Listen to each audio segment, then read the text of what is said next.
오늘도 성경 봉독하고 기도하고 하나님의 말씀 생각하도록 하겠습니다. 하나님의 말씀은 마가복음 13장 1절로 13절 말씀입니다. 봉독하겠습니다. 예수께서 성전에서 나가실 때 제자 중 하나가 이르되 선생님이여 보소서 이 돌들이 어떠하며 이 건물들이 어떠하니까 예수께서 이르시되 내가 이 큰 건물들을 보느냐 돌 하나도 돌 위에 남지 않고 다 무너뜨려지리라 하시니라.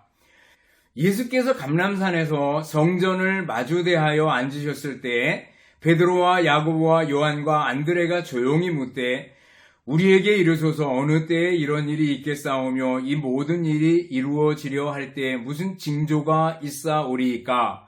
예수께서 이르시되 너희가 사람의 미혹을 받지 않도록 주의하라. 많은 사람이 내 이름으로 와서 이르되 내가 그라 하여 많은 사람을 미혹하리라. 난리와 난리의 소문을 들을 때 두려워하지 말라. 이런 일이 있어야 하되 아직 끝은 아니니라. 민족이 민족을 나라가 나라를 대적하여 일어나겠고 곳곳에 지진이 있으며 기근이 있으리니 이는 재난의 시작이니라. 너희는 스스로 조심하라. 사람들이 너희를 공회에 넘겨주겠고 너희를 회당에서 매질하겠으며 나로 말미암아 너희가 권력자들과 임금들 앞에 서리니 이는 그들에게 증거가 되려 함이라. 또 복음이 먼저 만국에 전파되어야 할 것이니라. 사람들이 너희를 끌어다가 넘겨줄 때 무슨 말을 할까 미리 염려하지 말고 무엇이든지 그때 너희에게 주시는 그 말을 하라. 말하는 이는 너희가 아니요 성령이시니라. 형제가 형제를 아버지가 자식을 죽는 데 내주며 자식들이 부모를 대적하여 죽게 하리라. 또 너희가 내 이름으로 말미암아 모든 사람에게 미움을 받을 것이나 끝까지 견디는 자는 구원을 받으리라. 아멘. 기도하겠습니다. 하나님 아버지의 은혜와 사랑을 감사를 드립니다. 이 시간도 함께 모여 하나님의 말씀을 생각하려고 하오니 주님께서 주시는 말씀으로 받고 삶에서 실천하며 믿음으로 승리하게 하옵소서. 예수님 이름으로 기도드리옵나이다. 아멘. 여러분 다시 만나서 반갑습니다. 주님의 이름으로 여러분들을 진심으로 사랑합니다. 또 한 주간 지나오면서 감사한 일들을 먼저 생각해 볼 수 있기를 바라겠습니다. 겨울이 지나고 날씨가 봄날이 되었습니다. 얼마 있으면 사방에 꽃이 필 날들을 기대하면서 여러분 삶에 감사가 넘칠 수 있기를 바라겠습니다. 여러분들 인생 살아오면서 또 앞으로 살아갈 날 중에서 가장 기쁜 날이 있다면 어떤 날일까 한번 생각해 보셔요. 결혼하는 날 좋죠. 대학에 합격한 날 좋죠.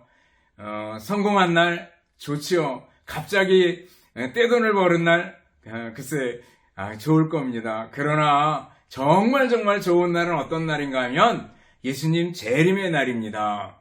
오늘 보면 마가복음 13장인데 여기부터 이제 예수님의 재림에 관한 말씀이 나오고 있습니다. 예수님 재림에 관한 말씀은 복음서 끝에 다 나옵니다. 누가복음 21장, 마가복음 13장, 또 마태복음 24장, 25장, 또 데살로니가 후서, 그리고 무엇보다도 요한계시록을 보면 예수님 다시 오실 그날에 대해서 잘 설명해주고 있는 것을 볼 수가 있습니다. 우리 주님께서 우리에게 주신 약속들이 참 많이 있습니다. 성경을 펼쳐보면 많은 약속들이 나오고 있습니다. 예수님 믿으면 구원해주겠다. 기도하면 응답해주겠다. 맡기면 인도해주겠다. 믿음으로 살면 승리하게 해주겠다. 라는 약속들이 참 많이 나옵니다. 그런데 아직까지 미래에 덮여져 있는 약속이 하나 있습니다. 그것은 뭔가 하면 예수님께서 내가 다시 오겠다라는 말씀입니다. 예수님 재림의 약속은 지금까지 우리에게 이루어지지 않았지만 앞으로 다가오고 있는 것을 볼 수가 있습니다. 오늘 본문 읽을 말씀은 바로 예수님께서 십자가를 지시기 전주에 있었던 그 주간에 있었던 말씀입니다. 화요일 정도 되는데 금요일 날 예수님께서 십자가에 못 박히신다고 생각하면 오늘도 화요일에 있었던 말씀이 계속됩니다.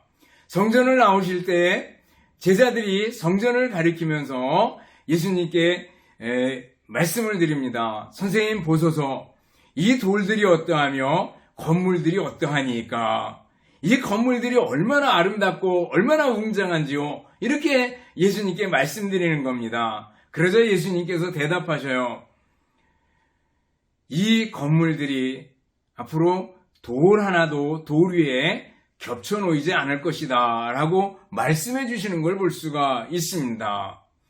예루살렘이 황폐해질 것이다 라는 걸 말씀해 주고 있는 걸 볼 수 있어요. 여기서 잠깐 우리가 아는 것은 예수님께서 말씀하신 것은 아주 가까이는 주 70년에 티투스 대장에 의해 가지고 예루살렘이 파괴되는 일이 있었습니다. 나중에 티투스는 로마 황제가 됩니다. 그런데 이 티투스에 의해 가지고 로마가 완전히 다 황폐하게 되는데 그것을 예수님께서 바라보십니다. 동시에 멀리는 예수님 재림 전에 있을 일들을 예수님께서 말씀하고 계신 겁니다. 그렇기 때문에 오늘 본문을 보면서 가까이 있는 산은 주 70년 예루살렘의 멸망입니다. 그리고 멀리는 예수님의 재림을 함께 보는 그런 눈을 가지고 오늘 말씀을 보아야 합니다. 예루살렘 성전을 생각해 보면요, 그 성전은 헤롯 성전입니다. 제3성전이라고 얘기합니다. 우리가 잘 아는 대로 제1의 성전은 솔로몬 성전이죠. 솔로몬이 웅장하게 건축했던 성전입니다. 그리고 바벨론으로 포로로 잡혀가면서 예루살렘이 파괴되죠. 그리고 예루살렘으로 다시 포로들이 귀환해가지고 성전을 짓게 되는데 그게 제2성전 스룹바벨 성전입니다. 그런데 나중에 헤롯 대제입니다. 헤롯 대제가 유대인들에게 환심을 사기 위해 가지고 왜 환심을 사려고 했는가 하면 이 헤롯은 이두메 사람, 에돔 사람 피가 섞인 이렇게 말하자면 혼혈의 사람이었습니다. 그러다 나니까 유대인들에게 잘 보이려고 많이 노력을 했습니다. 그러다 나니까 예루살렘 성전을 건축해주고 그리고 곳곳에 요새들이나 건축물들을 많이 남겼습니다. 건축의 천재라고 얘기할 정도로 뛰어난 헤롯 대제입니다. 그 헤롯이 예루살렘 또 유대인들의 환심을 사기 위해서 예루살렘 성전을 다시 지어줍니다. 원래 스룹바벨 성전이 있는데 그 위에다가 이렇게 개축을 한 거지만 나중에 스룹바벨 성전의 그 원형은 거의 사라지고 완전히 헤롯 성전만 남을 정도였습니다. 주전 19년에 시작을 해가지고 건축을 시작합니다. 그래가지고 주후 63년에 건축을 마치게 됩니다. 80여 년이 걸려요. 그러니 얼마나 오랜 기간 동안 성전을 지은 건지 모릅니다. 아주 우리 인생으로 하면 태어나서 죽을 때까지 이 성전 하나 지어지는 거 바라보는 정도 될 겁니다. 그리고 예수님께서 오늘 제자들과 이야기를 나누는 이 시점은요, 성전이 건축된 지 한 50년 정도, 그리고 공정으로는 한 80% 정도, 그러니까 겉모습 거의 다 완공이 됐다, 이렇게 생각하면 될 겁니다. 그 정도를 보면서 이 성전을 보시죠. 그리고 예수님께 자랑하는 제자들의 모습을 보게 되고요. 그리고 나서 성전이 황폐하게 될 것이다 라는 걸 말씀해 주시고, 따로 제자들이 모였을 때 앞으로 이런 일들이 언제 있겠습니까? 징조들은 무엇입니까? 이렇게 여쭈었을 때 예수님께서 재림에 관한 말씀을 쭉 설명해 주시는 것을 볼 수가 있습니다. 우리들이 예수님의 재림, 그리고 재림 전 징조를 오늘 생각하게 될 텐데, 예수님의 재림을 생각할 때 먼저 전제적으로, 기본적으로 짚고 넘어가야 될 것들이 있습니다. 생각하고 넘어가야 될 것들이 있습니다. 첫 번째는 뭔가 하면은요, 예수님 재림에 대해서 느슨해져서는 안 된다라는 거예요. 예수님 재림에 대한 믿음이 약해져서는 안 된다라는 거죠. 자칫하면은 예수님 재림에 관한 믿음이 약해질 수 있습니다. 왜냐하면 예수님께서 아직까지 오시지 않았거든요.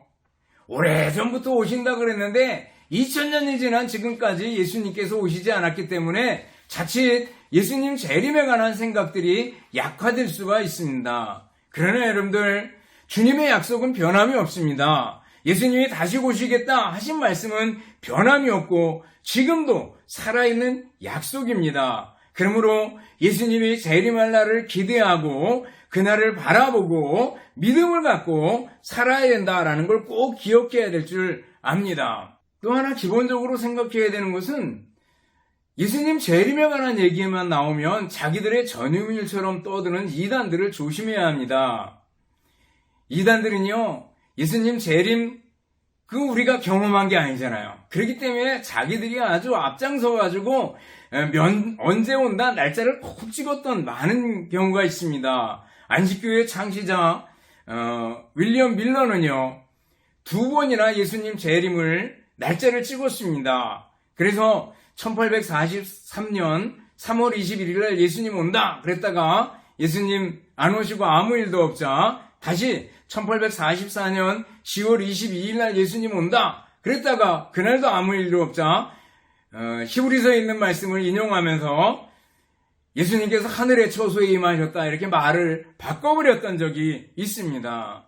그런데도 많은 사람들이 끌리는 걸 봅니다. 중요한 것은요, 이단들이 하도 떠드니까 에이 관심 없어, 상관없어, 그래가지고 거기 있는 거 생각조차 하기 싫어. 그래서 예수님 재림에 관한 생각을 아예 안 해버리는 것이 더 문제인 줄 압니다. 여러분들, 이단들에게 넘어가서도 안 되겠지만 예수님 재림에 관한 생각을, 그 약속들을 이단들 때문에 기피하거나 멀리해서는 안 된다는 걸 기억해야 될 줄 압니다.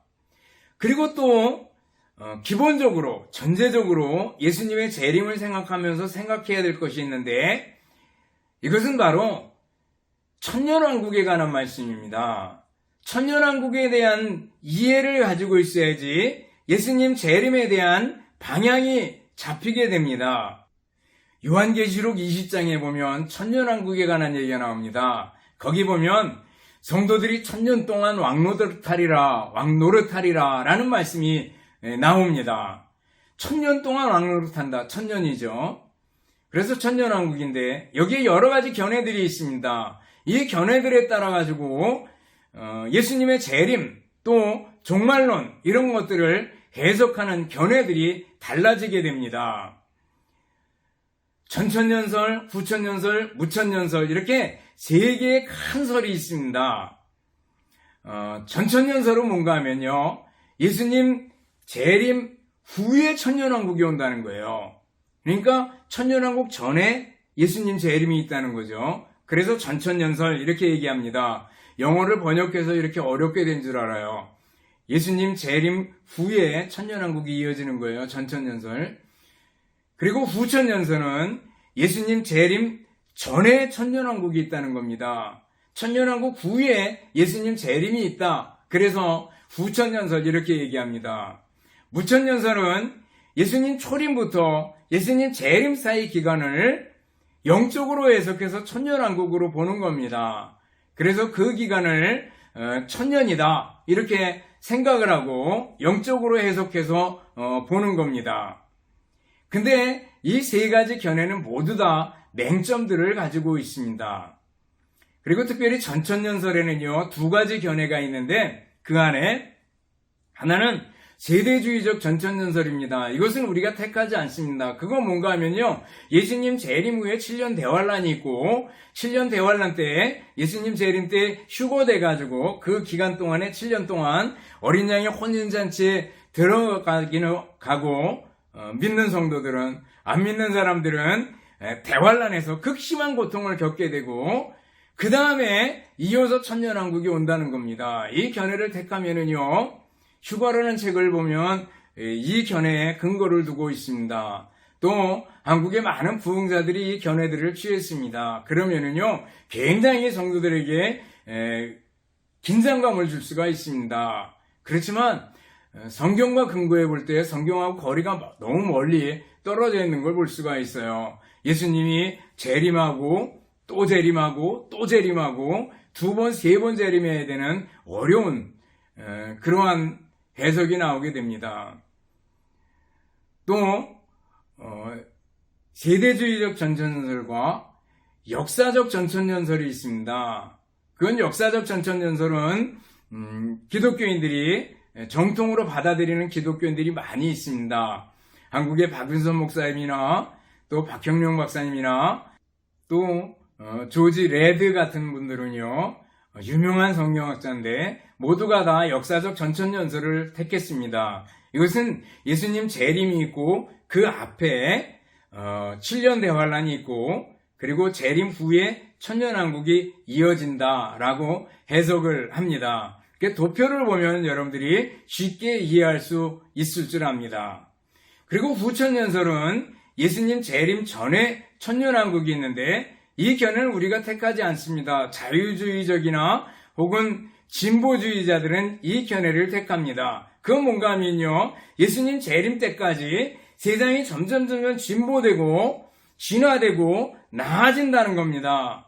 점점 좋은 세상이 된다는 거예요. 그러나 실제로 우리가 세상을 바라보면 예수님 오실 때까지 더 악화되면 악화됐지 사람의 심성이 더 고와지지는 않는 걸 볼 수가 있습니다. 그래서 택하지 않습니다. 또 무천연설이 있습니다. 이 무천연설은 예수님 초림부터 재림 사이의 기간을 영적으로 해석한다 그랬습니다. 그런데 이 견해 또 나름대로 맹점이 있지만 성경에 많이 가깝기 때문에 이 견해를 택하는 사람들이 많이 있습니다. 안토니오 후쿠마라는 아주 유명한 신학자는 이 견해를 자세하게 설명하면서 택하고 있는 걸 볼 수가 있습니다. 이 무천연설은요, 맹점이 있는데 그건 뭔가 하면 요한계시록 20장에 나오는 천년왕국이라는 단어를 그냥 영적으로 해석해버릴 수 있느냐라는 맹점이 있습니다.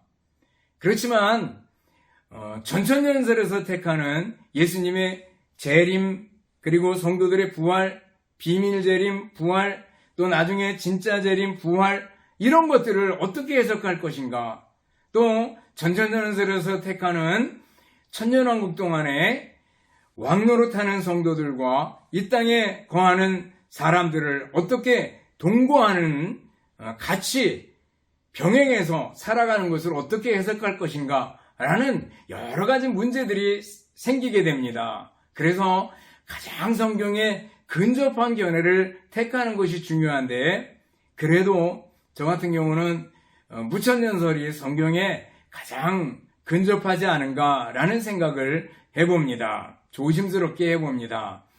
그렇다고 역사적 전천연설이 잘못됐다 이렇게 얘기하지 않습니다. 둘 중 안에 하나를 택해서 우리가 성경을 해석하고 예수님 재림에 대해서, 종말에 대해서 접근할 수 있는 줄 압니다.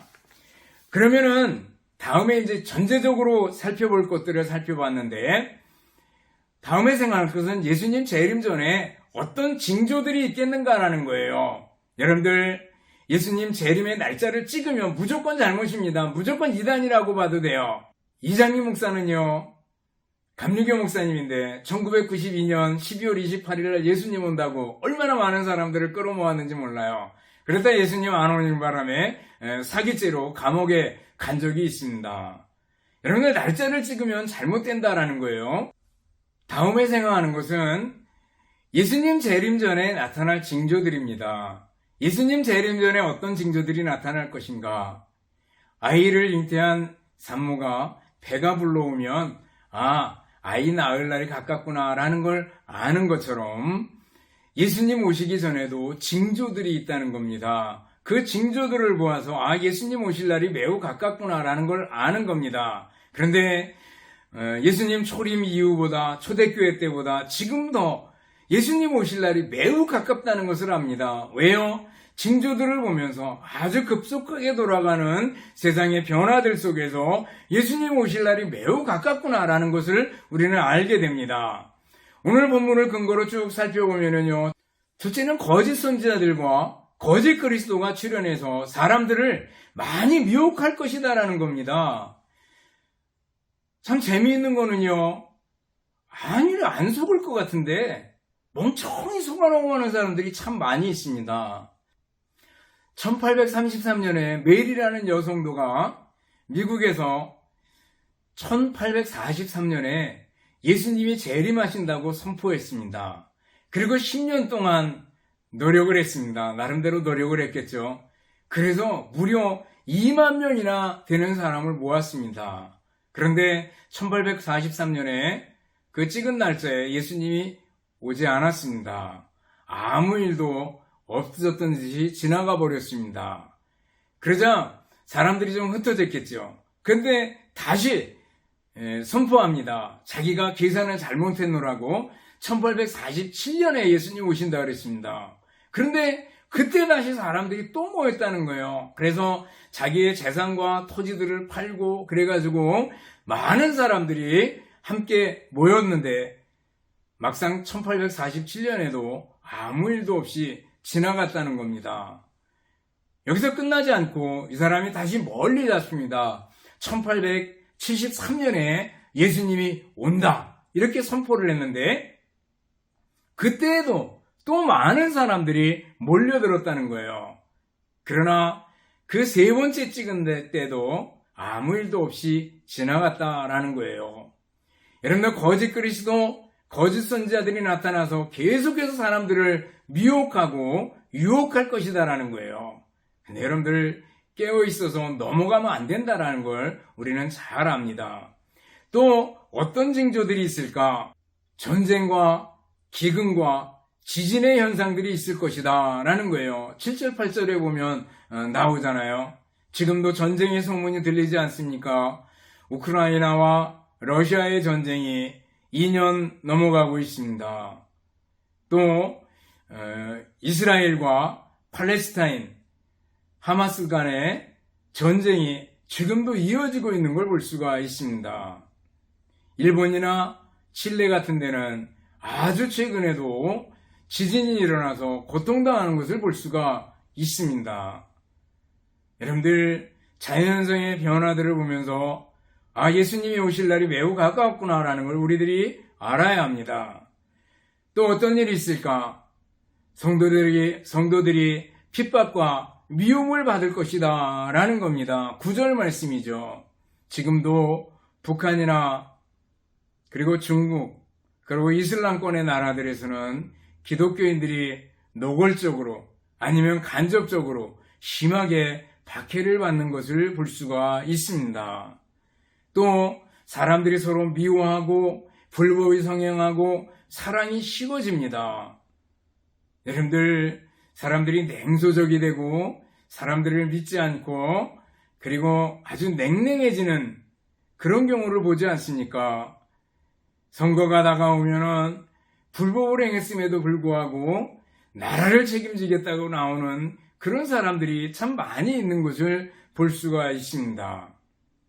그리고 어떤 징조가 있어요? 천국의 복음이 만천하에 전파될 것이다라는 거예요.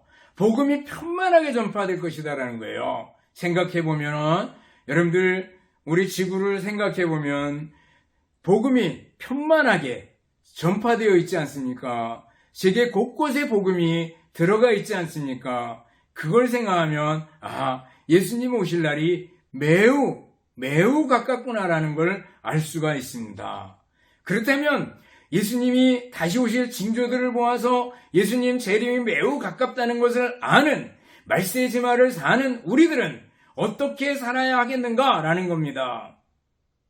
어떻게 살아야 할까? 하나는요, 영을 잘 분별해서 미혹에 빠지지 말아야 됩니다. 사람들이 계속해서 일어나서 우리들을 미혹하고 유혹할 겁니다. 성경을 보면 마귀가 광명한 천사로 가장해서 사람들을 유혹할 수 있다고 얘기합니다. 또 어때는 위협을 가하기도 합니다. 그래서 성도들의 믿음을 어떻게든지 뺏어가고 거꾸로뜨리려고 하는 미혹과 유혹들, 위협들 이런 것들이 얼마나 많이 있는지 모릅니다. 그래 여러분들 흔들리지 마시기 바랍니다. 진리를 붙들 수 있기를 바랍니다. 그러면 어떻게 해야 돼요? 성경으로 돌아가야 합니다. 성경을 여러분의 것으로 만들어야 합니다. 성경을 내 것으로 만들어야 됩니다. 읽고 듣고 암송하는 일을 계속해서 해나가야 됩니다. 성경 쓰는 일들을 하는 분들은 계속해서 해나갈 수 있기를 바랍니다. 그럼 어떤 분은 이렇게 얘기해요. 이단도 성경 공부하는데요. 물론 이단도 성경 공부합니다. 자기들에게 유리한 대로 성경 공부를 합니다. 그러나 여러분들 거기에 빠지지 않으려면 나름대로 여러분들 요리문답이나 이런 것들을 통해서 교리들을 공부할 수 있기를 바랍니다.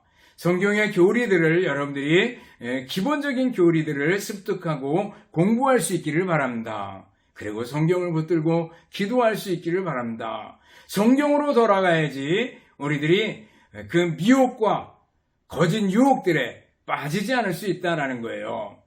또 우리가 어떻게 해야 되는가? 징조들을 보아서 예수님 오실 날이 매우 가깝다라는 걸 아는 사람은요, 어떻게 해야 된다고요? 준비하는 사람이 되어야 됩니다. 깨어 근신하는 사람이 되어야 합니다. 기도로 깨어 있어야 됩니다. 믿음에 깨어 있어야 됩니다. 영적인 각성이 필요합니다. 세상에 종말이 다가오는 것, 말세지말이 다가오는 것을 아는 사람들은요, 긴장감을 가지고 예수님 맞을 준비를 해야 되는 겁니다.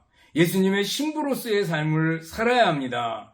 여러분들 신부는 결혼날을 기대하면서 준비를 하지 않습니까? 바로 우리가 예수님의 신부인데 예수님 오실 날을 맞이하기 위해서 깨어 기도하며 또 말씀으로 자신을 정결케 하며 늘 주님을 가까이 하는 거룩한 삶, 경건한 삶을 추구하며 살아가야 됩니다. 온통 세상의 염려들, 생활의 염려들, 돈 걱정, 자식 걱정, 미래 걱정, 생기지도 않은 일을 땡겨서 염려하는 것들, 이런 것들을 가득 우리의 속을 채워서는 안 된다라는 거예요. 이제는 주님을 바라보고 예수님 맞을 준비를 하는 사람이 돼야 된다라는 거예요. 기름을 준비하듯이 믿음으로 그리고 기도로 근신하며 거룩한 삶을 추구하는 우리들이 되어야 될 줄 압니다. 찰스 스탠리 목사님은요, 기도응답의 비밀이라는 책을 썼는데 그 책 속에서 얘기합니다. 자기가 기도하는데 기도하려고만 하면 채 10분도 지나기 전에 졸음이 쏟아져서 기도할 수가 없더라는 거예요. 그래서 늘 기도에 실패하고 하면서 1년 동안을 시름을 했다는 겁니다.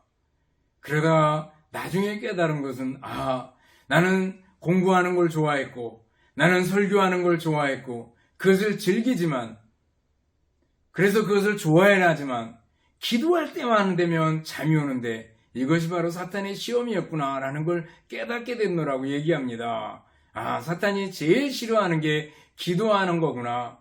기도를 통해서 영적으로 각성하고 깨어있는 거구나라는 걸 깨달았다는 겁니다. 여러분들, 우리들이 예수님 다시 오실 날이 가깝다는 걸 아는 사람들은요, 예수님 맞을 준비를 하는데 특별히 기도로 깨어 있어야 됩니다. 영적인 각성이 우리들에게 필요하다라는 걸 꼭 기억해야 될 줄 압니다.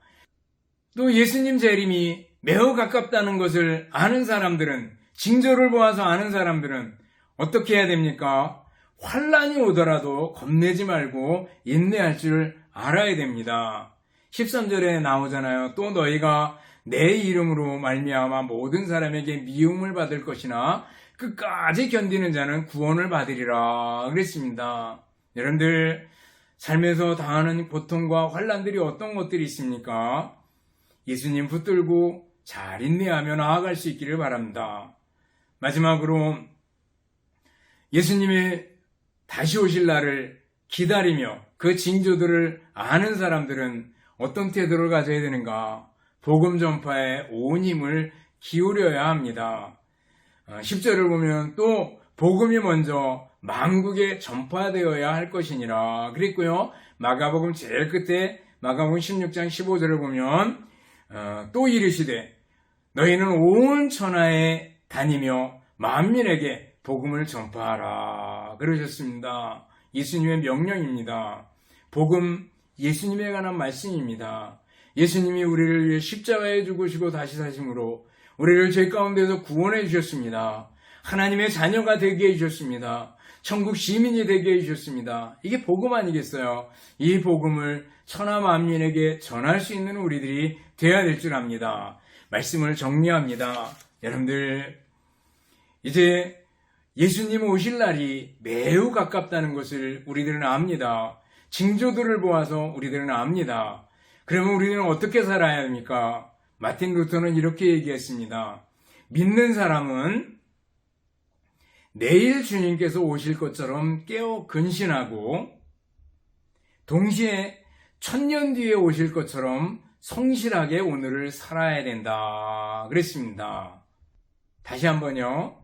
믿는 사람은 내일 주님께서 오실 것처럼 깨어 근신하고 동시에 1000년 뒤에 오실 것처럼 성실하게 오늘을 살아야 된다라는 겁니다. 여러분들, 예수님의 재림을 기다리는 신부로서 아름답고 복된 삶을 살아가는 여러분들이 되시기를 주님의 이름으로 축원합니다. 기도하겠습니다.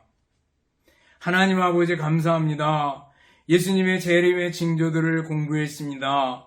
예수님 재림 전에 나타나는 징조들을 보면서 예수님 재림을 잘 준비하며 깨어 근신하고 오늘을 성실하게 살아가는 저희들이 되게 하여 주시옵소서. 그리스도의 신부로서 살게 하여 주시옵소서. 예수님 이름으로 기도드리옵나이다. 아멘. 축도하겠습니다. 이제는 우리 주님 예수 그리스도의 은혜와 하나님 아버지의 극진하신 사랑하심과 성령님의 교통하시며 인도하심이 함께 모여 예배드리며 말씀 듣고 말씀대로 살기를 원하는 우리 모든 성도들 머리 위에와 가정들 위에 주님의 몸된 교회와 우리나라 민족 위에 이제로부터 영원토록 함께 있을지어다. 아멘.